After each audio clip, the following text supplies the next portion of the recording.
Brahma, Gurur Vishnu, Gurur Devo Maheshwara, Gurureva Param Brahma, Tasmai Shri Gurave Namaha. Chinmayam Vyapyat Sarvam Trilokyam Sacharacharam Tatpadam Darshitam Yena Tasmai Shri Gurave Namaha. Tvameva Mata Chapita Tvameva Tvameva bandhuscha sakha tvameva Tvameva vedyadravinam tvameva Tvameva sarvam mama deva deva Tvameva sarvam mama deva deva. Jai Guru. Om Sahana Bhavatu, Sahana Bhunaktu, Sahaviryam Karavavahai, Tejasvinavadhitamastu ma vidvishavai. Om Shanti, Shanti, Shanti. So do we have Aditi online? No, we don't. Hope she's okay. Yeah. Can we ask you to move to the hot spot?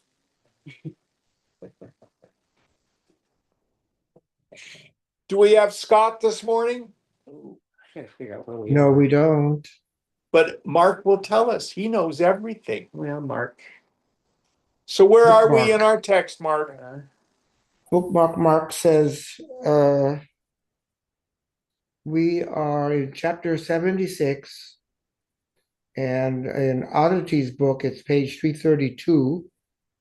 Howard, you know, Well, I think it's on page 382, but I don't know which. as long, yeah, it's the questioner, as long as there are pain and pleasure. Yes. So in the older version, it's on page 382. Okay. Okay. Oops. I might get a different pair of glasses. I have extra reading glasses. No, I got these. Sorry. I keep them handy. All right. Questioner. As long as there are pain and pleasure, one is bound to be interested. Maharaj. As long as one is conscious, there will be pain and pleasure. You cannot fight pain and pleasure on the level of consciousness. To go beyond them, you must go beyond consciousness, which is possible only when you look at consciousness as something that happens to you and not in you, as something external, alien, superimposed. Then suddenly you are free of consciousness, really alone, with nothing to intrude. Okay, let's again review this difference in nomenclature. When Maharaj uses the word consciousness, it's a translation of the Sanskrit Chaitanya. And it means what in our tradition we might say is mind or chitta. It's Saguna Brahman. It's the stuff out of which the world is made. It is Prakriti. And Nirguna Brahman is my essential nature, which is always the witness of the play of consciousness, to use his nomenclature. So pain and pleasure, the way Gita says it, there's heat and cold, which is the dvandvas, the pairs of opposites to the body. Sukham dukkam cha, pleasure and suffering, which are the reactions of the mind to conducive and non-conducive environments. Siddha, asiddha cha. Honor and dishonor, accomplishment and defeat. The judgments of the intellect. And what Gita says is, being beyond these doesn't mean it's always warm, everything's happy, and I'm never doubting. It means I am the same. I watch the dvandvas, the pairs of opposites go by. None of it ever touches me. Any thoughts on this? Now, this is the truth always, whether we realize it or not. It's in the mind that we get this false identification. Of course, the root of it is, I think I'm the body. And from that comes the chit chaya, the shadow self, the phony self. Monday night in Atmabodha class, we had Shankar's classic example of the water jar filled with water. There's more than one, say there's half a dozen of them. And there's the moon in the sky. So if I look into the jars and my attention is on the jars and the water in the jars, I see 6 moons. Just like I may see a Jim, a Howard, and Natasha separate. And is there a moon in the jar? No. There's the reflection of the moon in the jar. So also, this jiva bhavana, this feeling that I'm a person, isn't real. And of course, if I go like this to the water in the jar, oh my, the moon is broken. No, doesn't touch the moon in the sky. Likewise, the pains and sufferings and joys and sorrows of the body and the mind and the intellect always happen out there. None of it touches me. I have to keep remembering that, reminding myself, none of it touches me. I'm ever the witness of it all. This is jnana abhyasa, the practice of knowledge. Going on. Would you, Jim? Yes, ma'am. Do you think the word reflection that's always used is the best word? Is there another? There are lots of words. Because reflection, I find it confusing. Well, the word for ego that is used more than any other is ahankara. And it's usually just translated as ego. Aham is the first person pronoun, just means I. Kara comes from the root kri, which means to make or to do. We get karana, cause. We get karma, action, from the same root. So it's a kind of thinking and feeling that creates a false self. Now, if we go to Mandukya Upanishad and go to Pada's gloss on it, what he does is he compares it to the dream state.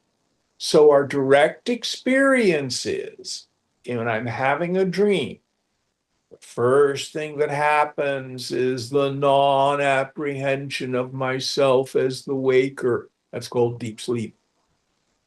then the mind projects an imaginary self.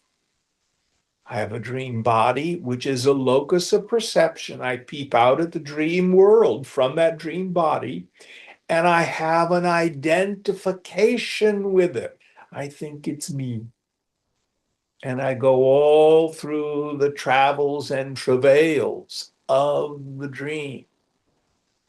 And that imaginary ego and the imaginary body with which it's identified seems real. Does this make sense? Yeah. That's how this body and this ego is created. I think, frankly, that's a little more vivid. We want to go to our direct experience, not get too hung up in words. But you know for sure that the dream you is imagined. You prove it when you wake up, don't you? Mhm. I don't know about you, but I'm never out of breath walking up a hill in a dream. I usually see perfectly, and I'm not fat. Do you have a different dream body? I'm not lucky enough to remember my dreams. Yeah. But whatever goes on, it's just something the mind has created. And what the scriptures say, what Maharaj is saying, what I'm sure Amaji says is, Brahma Satyam Jagan Mithya. Brahman alone is real. This phenomenal world is mithya. It's illusory. It is like a dream.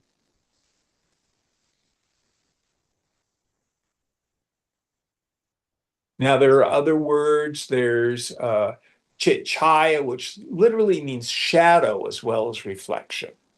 There's chidabhasa, that definitely means reflection. There's pratibimba, like the reflection in a mirror.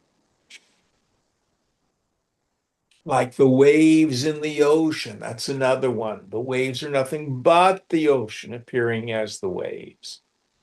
So also the body, mind, intellect, the whole phenomenal world. It's nothing but God. One wave doesn't get afraid of another wave.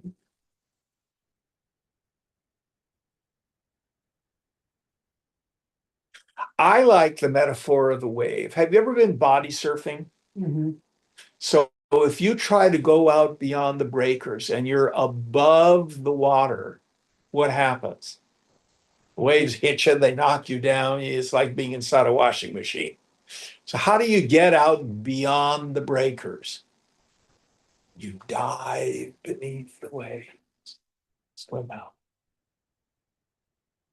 Let the world with its cacophony go on.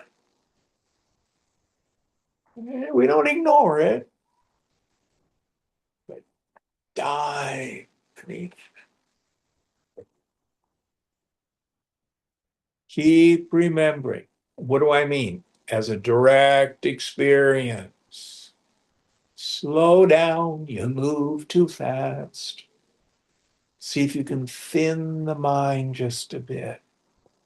Then introvert the attentive faculty and see if that ground of being, that no thingness of the pure subject is ever touched.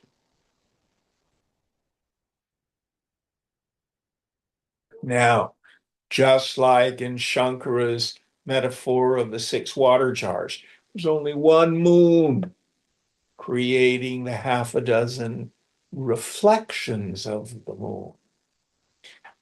Our view of the living room here is from a different viewpoint for the three of us. Our bodies are different. Our feelings are different. Our thoughts and memories, judgments are all different. But if you look behind your eyes and notice the knower, all that's there is Chidakasha, the space of pure awareness. And it is one without a second. Kevala, he uses the word alone. That's what Kevala means. Only one of us here.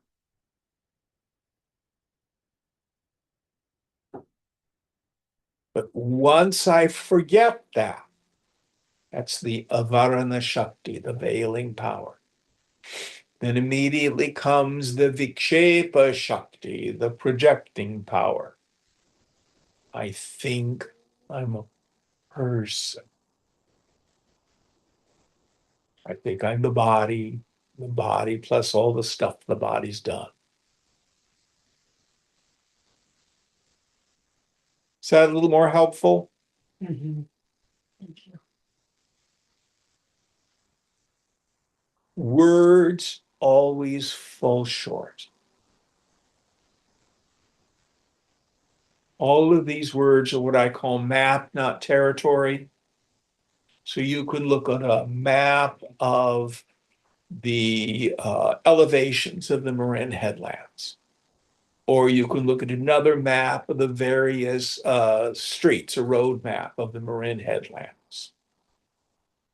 But that's very different than driving up to Mount Tam and looking at the incredible beauty of the actual territory.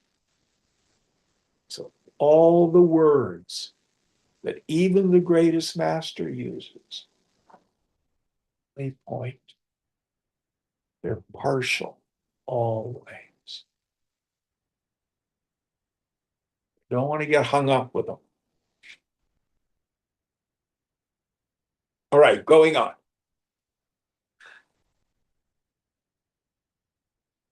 Then suddenly you are free of consciousness, really alone, with nothing to intrude. And that is your true state. Consciousness is an itching rash that makes you scratch. Of course, you cannot step out of consciousness, for the very idea of stepping out is in consciousness. But if you learn to look at your consciousness as a sort of fever, personal and private, in which you are enclosed like a chick in its shell, out of this very attitude will come the crisis which will break the shell. Yeah. Questioner, Buddha said that life is suffering. Maharaj, he must have meant that all consciousness is painful, which is obvious. Questioner, what does death offer? Let me stop there. So when I first was exposed to Buddhist teaching, I said, well, of course, India was a backward country and everybody was poor and starving. Poor Buddha, he thought life was suffering. Unlike us Americans, we've got television. I had no notion of the deeper meaning. I would nuance the first truth of the Buddha. Life, the way most of us live it, is suffering because first I think I'm a person. That is inherently limited. I'm not enough, there's not enough. Then the mind posits a goal. Fix the world or fix me. And then I have to struggle toward the goal. That is samsara. That is karma chakra, the wheel of coming and going. That is Maya. There are many names for it. He says that's the inherent nature of being in consciousness when I think I'm a person. Going on. Questioner. And does death offer delivery? Maharaj, one who believes himself as having been born is very much afraid of death. On the other hand, to him who knows himself truly, death is a happy event. Questioner. Let me stop there. Okay. In the 12-step programs, we have a condition called a geographic. I live in New York and I'm a drunk or an addict and I've been fired from my job and my credit is ruined because I've maxed my credit cards. My friends have deserted me. My rent is 3 months due. I'm getting evicted. New York is just a terrible place to live. I think I'll move to Los Angeles. And I'm a bright, shiny person and I have good skills with people, but I'm still an addict or an alcoholic. And in a short time, I do the same thing all over again. Oh, LA, it's so, you know, Hollywood oriented. I'll move to San Francisco. It'll be better. You may have friends who've done that. It's called a geographic. Suicide is a spiritual geographic.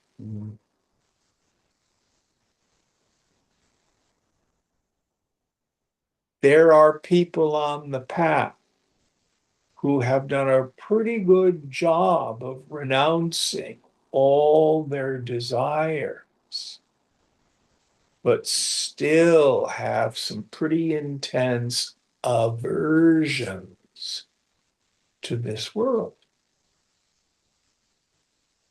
The thought then arises, oh, I can't wait till I die and I don't have to come back. Or I'll just jump off the bridge. We start to long for death. The problem is when the body falls off, your mind remains. The grosser part of the mind falls off. But the subtle body has a relative immortality. It is that which then again takes birth, impelled by its desires, its attachments. So moksha, liberation, is described not as freedom from death, but freedom from birth. Where the cause of needing to come back to the funny farm is gone. But the paradox is we not only need to sit with death on one shoulder, are you ready to die today? No fear. Have you reconciled with everyone? Is your karma clean? But then we live with immortality on the other shoulder. What if you're going to be in the body for the rest of eternity? No escape. Does that sound like a daunting proposition to you? Yes? No? Yes. What if it's true? How are you going to live today if there's no escape? It's the same answer. Complete detachment. You give the big middle finger to life.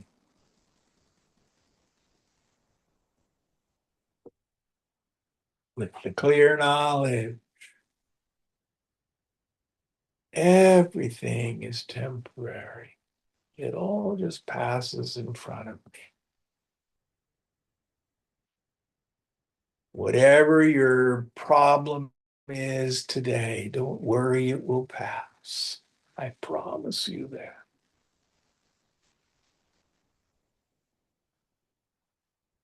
The paradox is the only person who's free from reincarnation is the one who's willing to be here. There's no craving for experience, and there's no aversion to experience.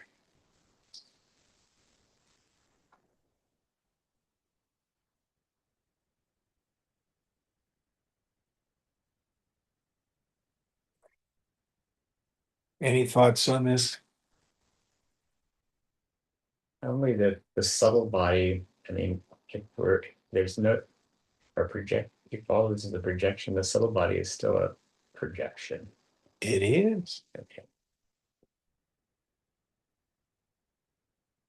It is.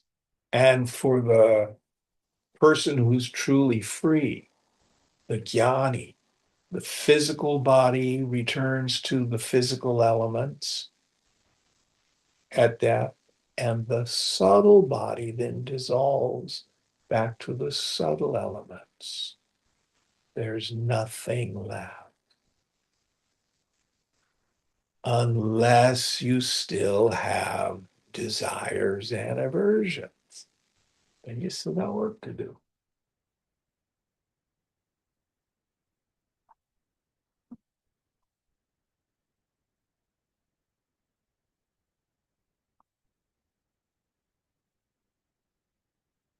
It's not an uncommon state for some yogis. Oh, I can't wait till I realize that I don't have to come back. If that's your thought, you have work to do. You have to be willing to be here for the rest of eternity.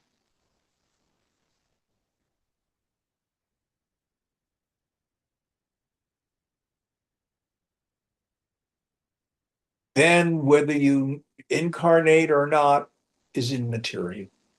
You know you're not the dream-like body. Let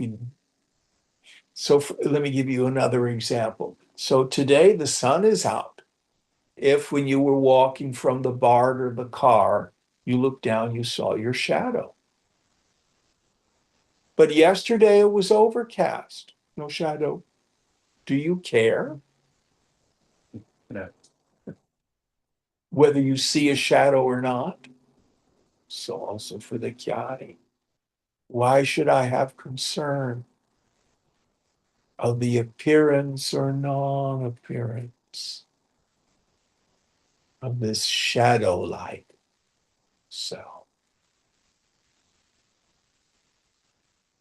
Going on. Questioner. The Hindu tradition says that suffering is brought by destiny and destiny is merited.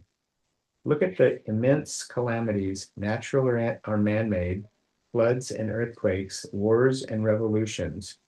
Can we dare to think that each suffers for his own sins, of which he can have no idea? The billions who suffer, are they all criminals justly punished? Maharaj, must one suffer only for one's sins? Are we really separate? In this vast ocean of life, we suffer for the sins of others and make others suffer for our sins.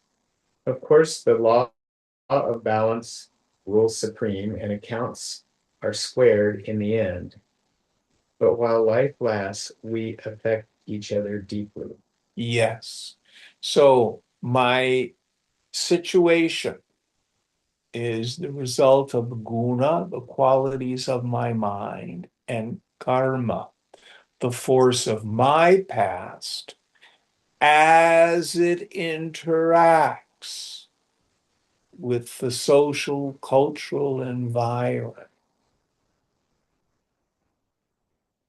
So not only do individuals have karma, but groups of people have karma, nations have karma, The whole human race has karma. The earth itself has karma.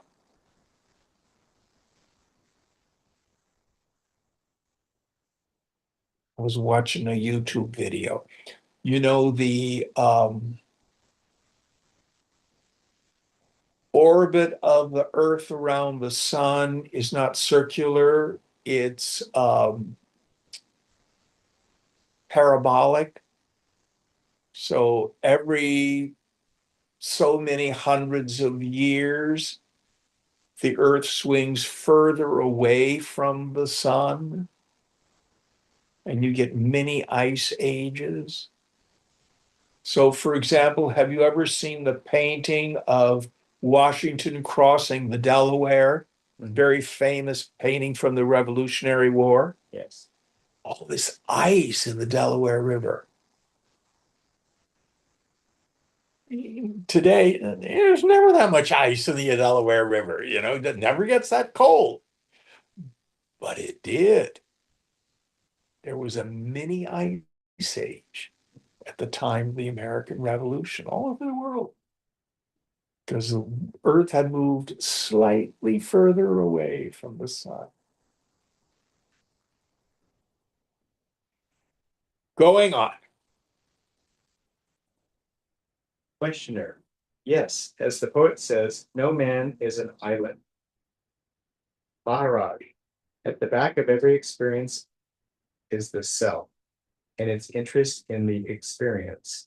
Call it desire, call it love. Words do not matter. Questioner. Can I desire suffering?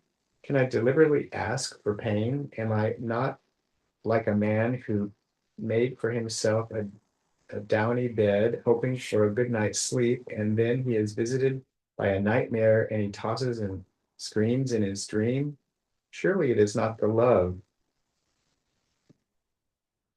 that produces nightmares. Maharaj, all suffering is caused by selfish isolation, by insularity and greed. When the cause of suffering is seen and removed, suffering ceases.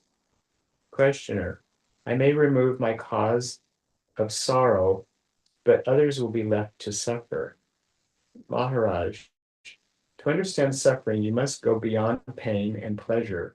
Your own desires and fears present you from understanding, and I think prevent you from understanding, right? okay. Your own desires and fears prevent you from understanding and thereby helping others. In reality, there are no others, and by helping yourself, you help everybody else. So some of our suffering comes from a belief that my pain somehow helps another person. This is a true story. As many of you know, I'm legally blind. I haven't seen my toes in 25 years. So I have at different times gone to get a mani-pedi because I can't take care of my own feet anymore. So I was up at a nail shop up on Lakeshore, and there was a young gal who was doing my pedicure, and she was young and new to the salon. And you know, they have the little thing where they poke the cuticle. It's kind of pointy shaped. Yeah. And she jabbed my cuticle and it really hurt, and I'm bleeding. Oh, She was horrified. So what did she do? She took the stabby goody and stabbed her own thumb. oh my goodness.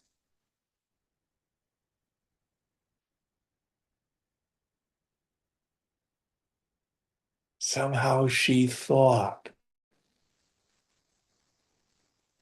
she deserved to suffer because she caused me to suffer. Mm. Mm. Didn't make my toe stop hurting in the least. But I thought it was pretty crazy. But I understood it. Have you ever regretted an action and spent hours beating yourself up? Yeah. Yes. It's no different. Did it help the person you hurt? Yeah. But karmically, we will come in an attempt to atone for past bad actions, much of which has been done in ignorance. But I love what Tejo Mayananda used to say. We don't get what we want in life. We don't even get what we need. We get the inevitable results of our past actions as they interface with the rest of society. So, for example, you may have been a Japanese Buddhist monk in a prior life and said, "Oh, I'm tired of being poor. I want to be born in America this lifetime where there's lots of money and stuff like that," with no real conscious awareness that you would be living during the current political environment. Well, I don't know if that was a good idea, but that's what we chose.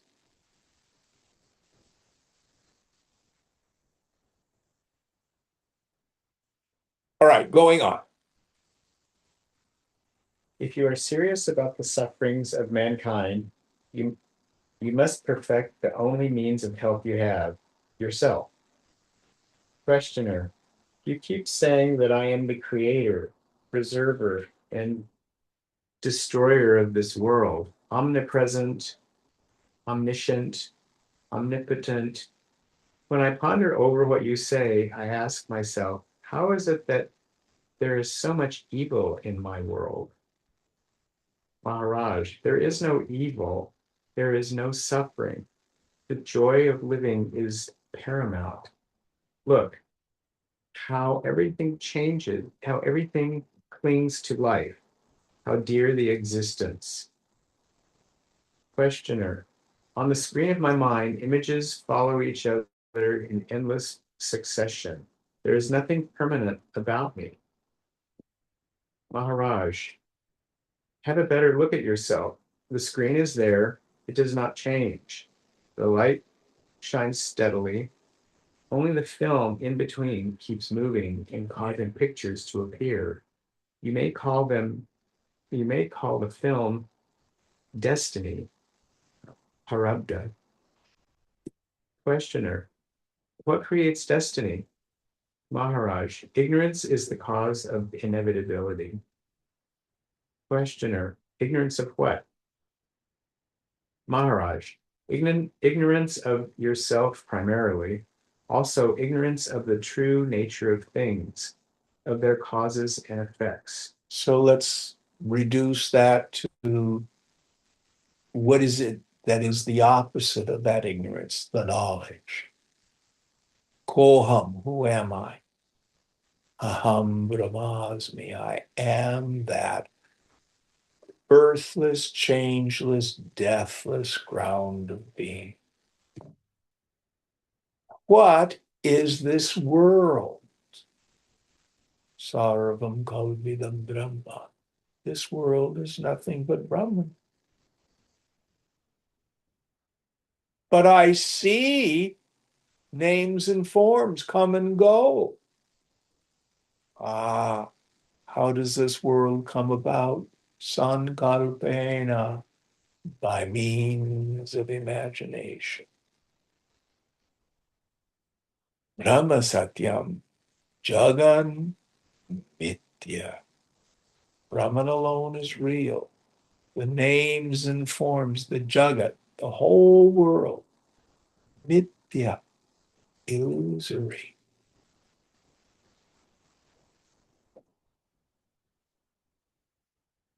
And that includes your own body, mind, intellect.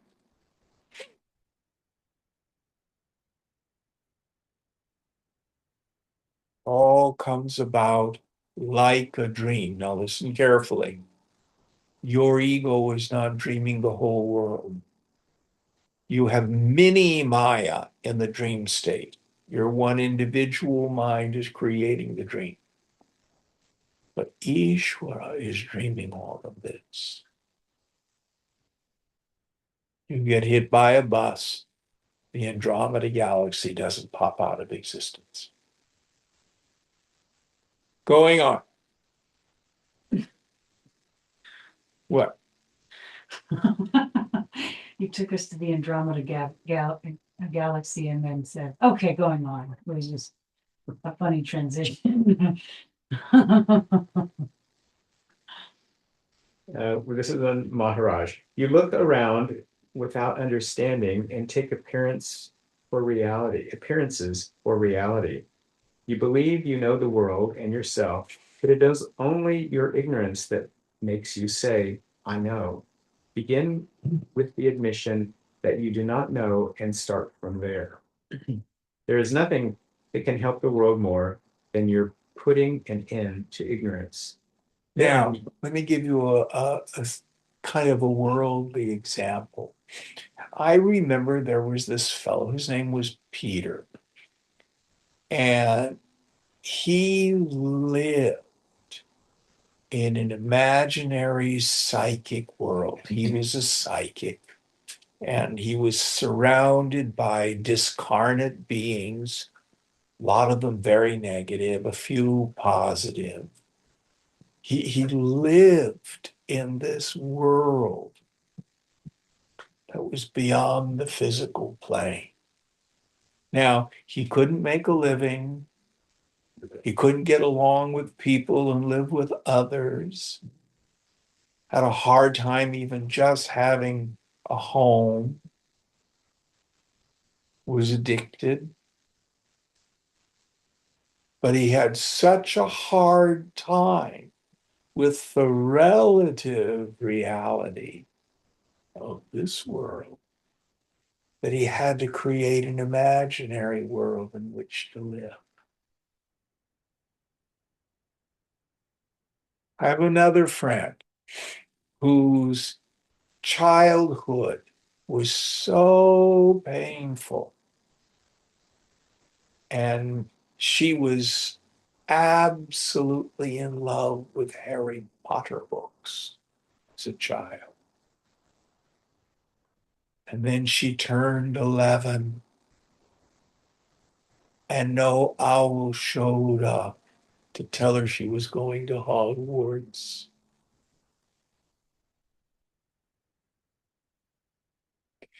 So many people live in an imaginary world that's a superimposition upon this particular physical world.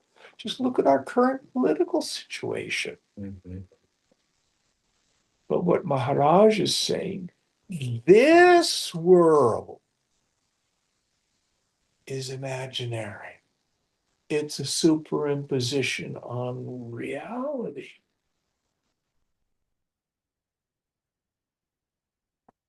We have to wake up from the waking state. Going on. Then you need not do anything in particular to help the world. Your very being is a help, action or no action. Yes. Questioner, how can ignorance be known? To know ignorance proposes knowledge. Maharaj, quite right. The very admission, I am ignorant, is the dawn of knowledge. An ignorant man is ignorant of his ignorance. You can say that ignorance does not exist, for the moment it is seen, it is no more. Therefore, you may call it unconsciousness or blindness. All you see around and within you is what you do not know and do not understand. Without even knowing that you do not know and do not understand. So this is a beautiful notion. In Atmabodha, which we're studying on Monday nights, the very first verse says, for whom is this book written? It's not for people who are in total ignorance, meaning they do not know their essential nature, and they do not know that they do not know. They think they are the body. Getting what you want will make you happy. Getting rid of what you don't like will alleviate your suffering. The world that we see with our senses is the real world, and there's nothing more. And they never question that. Absolutely never question it. Nor is this work for the jnani, the person rooted in truth. They have no need of it. This work is for the person who knows that they do not know, and therefore is a mumukshu, someone who is desirous of liberation. They're very rare. Going on.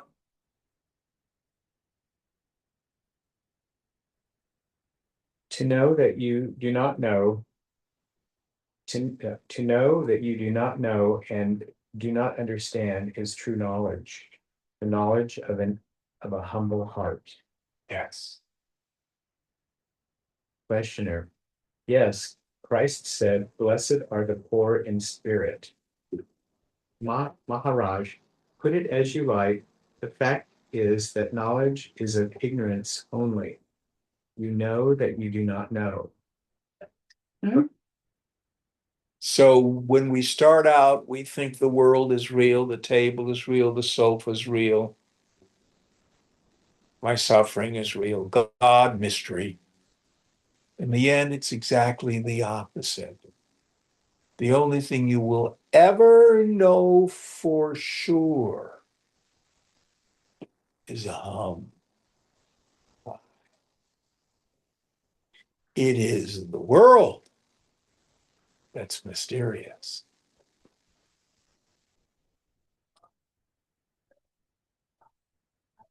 Unfigureoutable.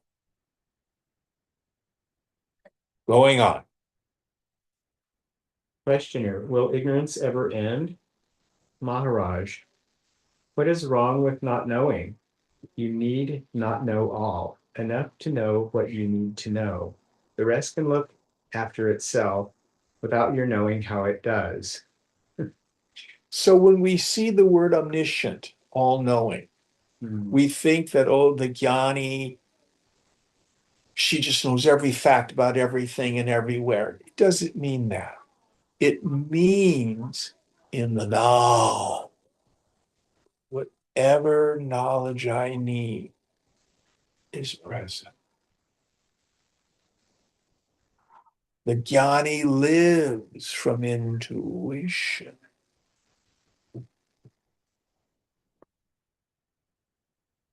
Ordinary person, it's like the only data I have is on my very old desktop, which is very limited. But the jnani, she can plug into the cloud,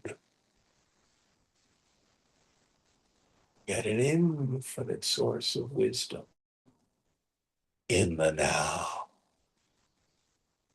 Going on.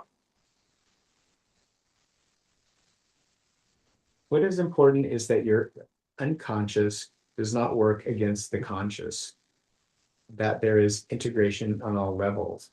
To know is not so very important. Questioner, what you say is correct Let me psychologically. stop there. My conscious doesn't work against my unconscious and vice versa. This is why long and continuous meditation is essential. Meditation can be described as making the unconscious conscious. If there are elements in the mind about which we are unconscious, it's what Carl Jung called the shadow. They act out and operate in our lives, and we're bewildered by them. But if we just do nothing, don't just do something, sit there, then the unconscious starts to unload and becomes conscious. So when you read stories about the enlightenment of the Buddha and beneficent deities and maleficent deities came to him, positive and negative stuff, attachments and aversions, traumas, everything, all of it has to come up. It says he remembered all his prior incarnations. It's not necessarily important that you see all your past lives. The deeper understanding is you see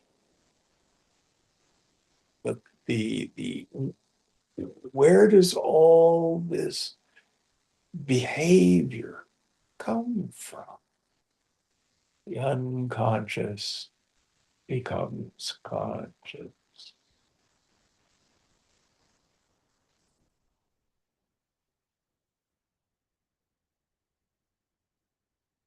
Any thoughts on this? It's very helpful to hear that, because it does lots things. It's like things come up, and it's like, and I go, where did that come from? And I feel it's like I during meditation, I'm often feel more aware of my attachment to, you know, my my history, I guess, my past. But anyway, to me as a person, let's say. Yeah.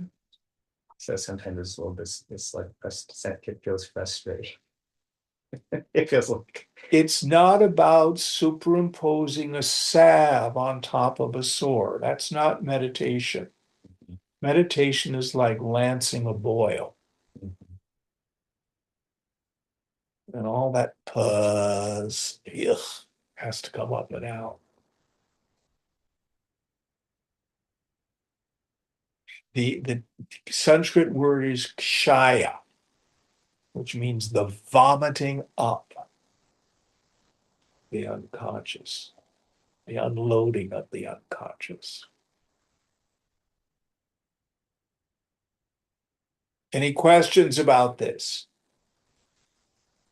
Now, if you've got scary, painful issues, what will probably happen is you avoid meditation and get all caught up in action of some sort.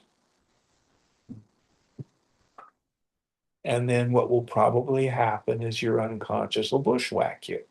It'll come out sideways in some form. Mhm. Going on.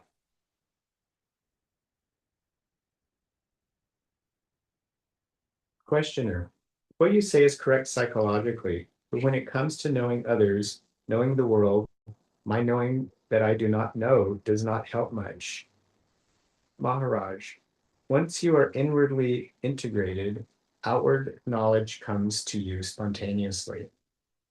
At every moment of your life, you know what you need to know. In the ocean of the universal mind, all knowledge is contained. It is yours on demand. Most of it you may never need to know, but it is yours all the same. As with knowledge, so it is with power. Whatever you feel needs be done happens unfailingly. No doubt God attends to this business of managing the universe, but he is glad to have some help. When the helper is selfless and intelligent, all the powers of the universe are for him to command. One of my favorite stories from the Christian scripture. Jesus is walking along the road with the disciples, and a woman, and what they say in the scriptures, with an issue of blood, she probably had chronic vaginal bleeding, comes up behind him and just touches his robe, the hem of his robe. And Jesus stops and he turns and says, "Who has touched me?" For he had felt power go out of him. I just love that story because his conscious mind had no volitional choice to heal this woman. She was healed. But he was aware of Shakti, of power going through him.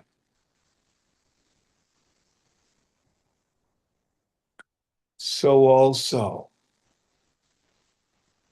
when the yogi is in meditation, reveling in the cell, power comes through. And it has its own intelligence. It knows where to go. It knows what to do. Think of like being a gardener. If you're planting mung beans, you don't have to know the chemical nature of a mung bean.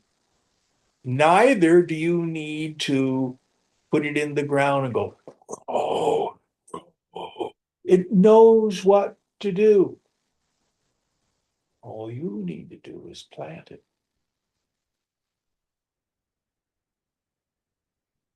This is why I like to say the awareness of suffering is an invitation to prayer.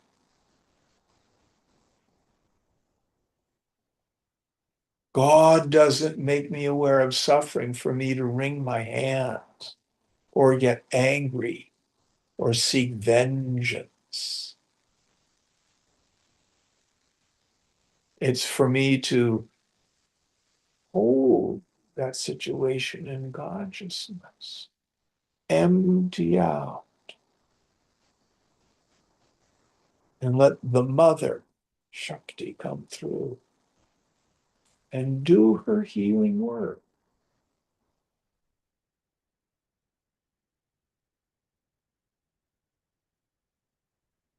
Master Jesus said, I of myself do no thing. It is the Father within that doeth the work. So it's not about manifesting or willing things. That works sometimes in a very limited way. But what Maharaj is talking about is a much deeper experience. Going on.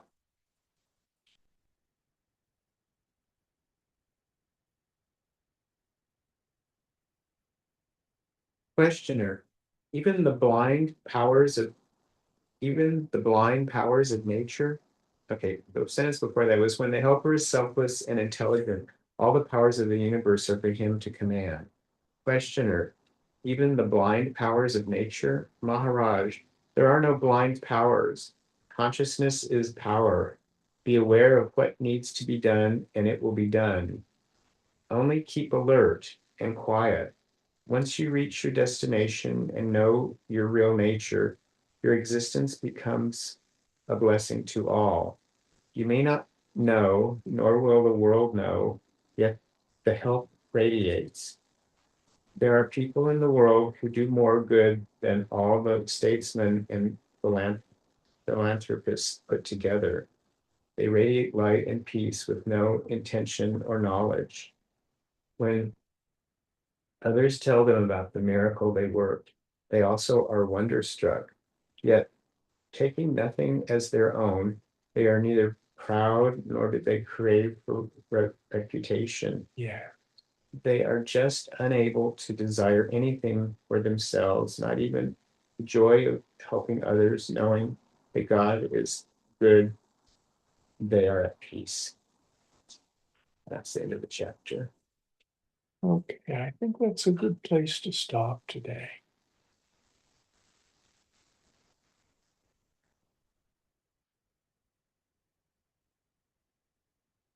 Many, many people who are healers themselves may have health issues. And when they're in healing work, it's not that they are doing it. It's they have the experience of being an instrument or a channel. Their job is to just be open.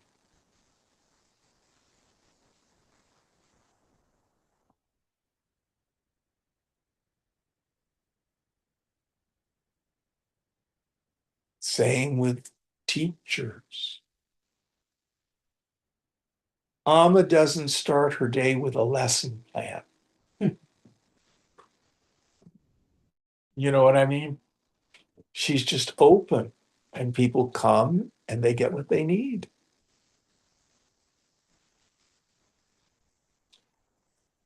And they may be disappointed because they thought they needed something else. Mhm.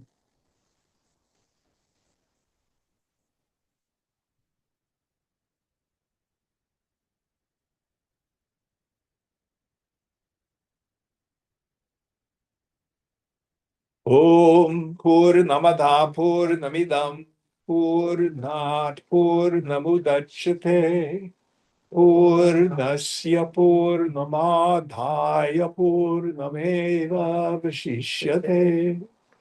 Om Shanti Shanti Shanti. Hari Om Sri Guru Pyo Namaha. Hari Om.